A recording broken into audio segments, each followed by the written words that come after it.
Audience feedback is essential to receive in order to improve your work.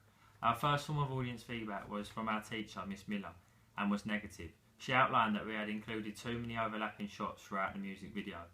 After receiving this feedback, I immediately began to change our work. I removed overlapping shots and changed them to cross-dissolve transitions. We then, as a group, discussed where we should keep the overlapping and how we should use the footage to be effective without too much overlapping.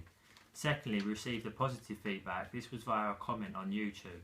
The comment stated how there was a good range of settings and costumes throughout the music video.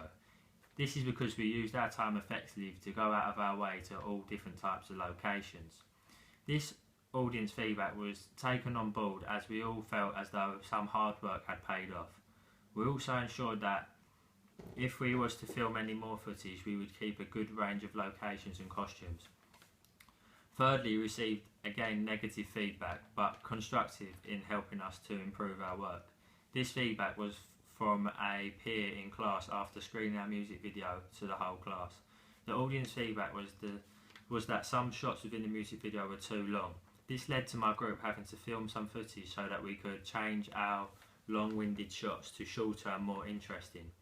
As a group, we filmed footage in Amy's house of the friendship scenes and incorporated it into our music video as soon as we could to help give us more time to edit.